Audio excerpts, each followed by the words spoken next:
Ce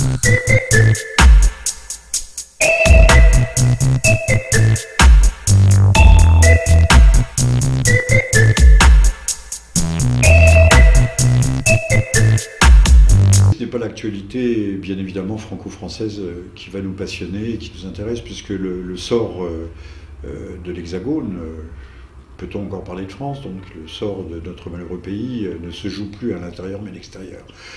N'oublions jamais que le Parlement n'est plus qu'une chambre d'enregistrement des oukases bruxellois, c'est-à-dire les fameuses directives. Quant à la loi Macron, à mes yeux, c'est un épiphénomène, ou même pire, un non-événement. C'est totalement anecdotique. Hier, M. Hollande nous disait que l'usage, le recours à l'article 49.3 pour faire passer en force une loi ou un décret ou je ne sais quoi, était un déni de démocratie. Le 49.3 est une brutalité, le 49.3 est un déni de démocratie. Mais aujourd'hui, il s'en sert, donc blanc hier, noir aujourd'hui, et vice-versa. Tout ça n'a pas une très très grande importance, d'autant que cette Chambre des députés, nous l'avons dit, est une chambre d'écho de la Commission de Bruxelles. Mais elle est aussi la chambre du parti de l'étranger.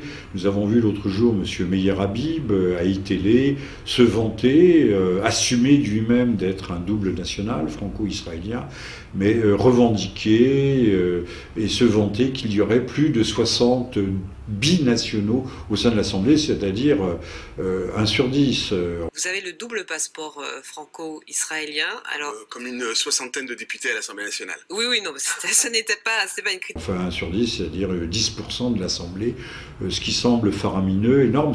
Peut-être est-ce là une vantardise dont le personnage est assez pliant, mais en tout cas c'est tout à fait inquiétant quand on constate que M.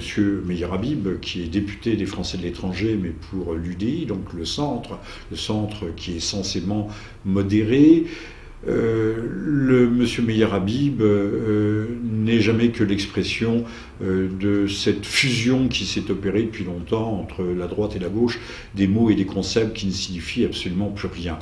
Donc il faut aujourd'hui résolument oublier et encore une fois regarder ce qui se passe à notre périphérie, puisque les véritables décisions nous concernant se prennent là. Monsieur Hollande s'est précipité dans un cimetière profané. Les profanations de cimetières sont toujours des actes absolument déplorables, mais lorsque des églises catholiques brûlent en Bretagne, sont pillées, des cimetières vandalisés, les autorités publiques s'en émeuvent généralement très peu. Là d'ailleurs, ce cimetière, pour qui en a vu les images, on voit des pierres tombales qui pèsent plusieurs quintaux, qui sont retournées. On se demande ce que cette bande de post-adolescents et de pré-adultes avait comme instrument de levage, comme barre à mine, pour créer de telles dévastations. Bon, enfin, passons, ce n'est pas notre sujet. Toujours est-il que M. Hollande, qui se préoccupe beaucoup de la communauté israélite en France, se préoccupe beaucoup moins des chrétiens qui sont égorgés au Proche-Orient. Et il a eu ce mot extraordinairement malheureux à propos des Coptes, des 21 Coptes qui ont été froidement assassinés, égorgés, décapités par Daesh, l'État islamique en Libye. Il a parlé de ressortissants égyptiens. Rappelons que Guptos, copte, Guptoi au pluriel, est un mot grec qui signifie égyptien. Que d'ailleurs dans le monde arabe, on a d'abord été chrétien avant d'être musulman. Les Coptes sont censément ou principalement les descendants directs des anciens Égyptiens. Ne parlons pas d'inculture chez M. Hollande, mais parlons plutôt d'une extrême légèreté. Les chrétiens peuvent se faire égorger, et c'est sans doute la première fois, d'ailleurs, il faut le souligner, que l'État islamique met en scène, scénarise l'exécution de chrétiens, même s'il en a déjà martyrisé un très grand nombre en Syrie et surtout en Irak. Donc M. Hollande montre bien sa encore une fois, sa pusillanimité en s'exprimant de cette façon. On ne l'a pas vu inviter à l'Élysée le représentant ou les représentants des communautés chrétiennes d'Orient et coptes en particulier pour présenter ses condoléances, ce qu'il fait en général quand le premier voyou de banlieue est blessé dans je ne sais quel accident de la circulation. Il faut le déplorer, mais il faut aussi le souligner pour bien montrer par qui nous sommes dirigés et pour comprendre où ces gens nous conduisent. La Libye, c'est le chaos absolu. Merci M. Kouchner, merci M. Sarkozy, merci M. Bernard-Henri Lévy d'avoir su avec une telle intelligence, avec l'appui actif de l'Italie, qui aujourd'hui en paye le prix, puisque les bateaux de réfugiés que retenait M. Kadhafi arrivent à jet continu, qu'un certain nombre de ces réfugiés, qu'on pousse parfois de force dans des bateaux, se noient au milieu de la Méditerranée, entre les côtes libyennes et l'île de Lampedusa. Donc merci à eux tous pour cette somme extraordinaire de malheur. La Libye est aujourd'hui partagée entre deux gouvernements rivaux, antagonistes, le gouvernement reconnu officiellement étant basé non pas à Tripoli ni à Benghazi, mais à Tobrouk, plus une quantité de milices, de tribus qui sont en guerre les unes contre les autres, et maintenant nous avons un troisième intervenant, si je puis dire, un troisième protagoniste qui est l'État islamique. Donc utilisons le mot, en l'occurrence il n'est pas vulgaire, la Libye est non seulement un chaos absolu, mais c'est un merdier total.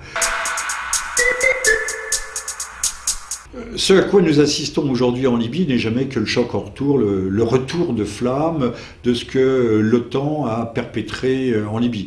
Nous avons détruit un régime qui assurait une stabilité régionale, au lieu de quoi les cadres combattants qui ont été formés, notamment sous l'égide des forces spéciales françaises, entre autres, ou italiennes, ce sont ceux qui se sont ensuite exportés en Syrie, qui ont combattu dans les rangs de l'armée syrienne libre, puis dans les rangs d'Al-Qaïda, d'Al-Nusra, et maintenant de l'État islamique. Et c'est cet État islamique, par un système de vases communicants, qui reviennent aujourd'hui semer ou accroître le chaos libyen. Aujourd'hui, à l'heure même où nous parlons, il est question d'une seconde guerre de Libye.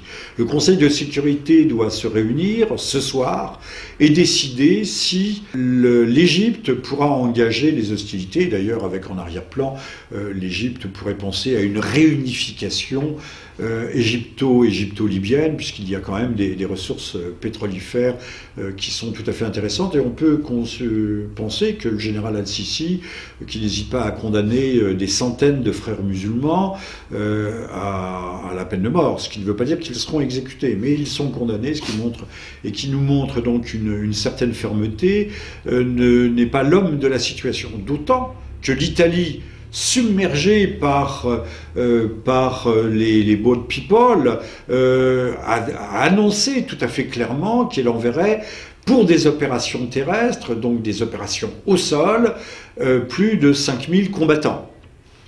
Alors c'est peut-être le service après-vente, puisque l'Italie a été naguère une puissance coloniale qui avait largement empiété sur la Tripolitaine, mais toujours est-il que la situation est d'une extrême gravité.